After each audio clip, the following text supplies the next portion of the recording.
আমাদের সাথে যোগ দিচ্ছেন সহকর্মী জামাল বাদশা। জামাল, এই যে ভাঙন শুরু হয়েছে, ভাঙন কবলিতদের কি ধরনের দুর্ভোগে পড়তে হচ্ছে আর ত্রাণ সহায়তা কি পৌঁছাচ্ছে কিনা জানাবেন আমাদের।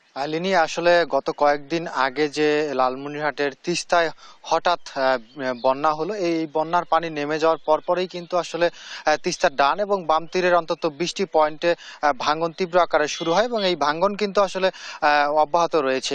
এরই মধ্যে কিন্তু লালমনিরহাটের সদর উপজেলার হরিণচৌরা, কালমাটি এবং আদিতমারি উপজেলার মহিষখোঁচার কয়েকটি পয়েন্ট এবং হাতীবান্ধা উপজেলার গড্ডিমারি এবং ডাউয়াবাড়ি ইউনিয়নের বেশ কিছু এলাকায় কিন্তু নদীগর্ভে শতাধিক বসতভিটা বিলীন হয়েছে এবং একরের পর একর কিন্তু আসলে ফসলি জমি চোখের সামনে নদীগর্ভে বিলীন হয়ে যাচ্ছে। এছাড়া হুমকিতে রয়েছে কিন্তু এসব এলাকার বহুতল ভবন, বিশিষ্ট মসজিদ, স্থানীয় বাসিন্দাদের বাড়িঘর, শিক্ষা প্রতিষ্ঠান সহ নানা স্মৃতি বজড়িত স্থাপনাও কিন্তু এই হুমকিতে রয়েছে। আমরা লালমনিরহাটের পানি উন্নয়ন বোর্ডের সাথে কথা বলেছি, তারা আমাদেরকে জানিয়েছেন যে ভাঙ্গন শুরু হওয়ার পরপরই কিন্তু তারা জিও ব্যাগ ফেলে জরুরি আপৎকালীন কাজ হিসেবে ভাঙ্গন প্রতিরোধের চেষ্টা করছে। কিন্তু যারা ভাঙ্গনের কবলে পড়ছেন তাদের দাবি, এই যে জিও ব্যাগ ফেলে ভাঙ্গন প্রতিরোধের চেষ্টা করা হচ্ছে, এটি কিন্তু আসলে অতি নগণ্য একটি পদক্ষেপ মনে করছেন তারা।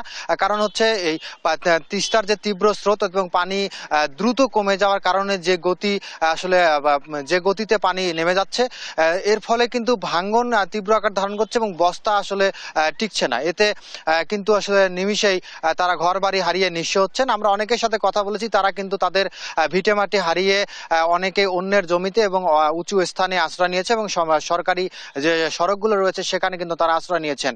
এর আগে কিন্তু একাধিকবার এই নদী তীরবর্তী বাসিন্দারা ভাঙ্গনের কবলে পড়েছিলেন এবং অনেকেই নিঃস্ব হয়েছেন, অন্যের জমিতে কিন্তু এখন থাকেন। সেটিও কিন্তু এবারের ভাঙ্গনে আসলে ভিটেমাটি হারাচ্ছেন তারা। আরেকটি বিষয় জানাতে চাই যে গত যে কয়েকদিনের বন্যার পরেই কিন্তু তাদের যে বন্যার যে ক্ষতি চিহ্ন সেটি কিন্তু আসলে দৃশ্যমান হচ্ছে।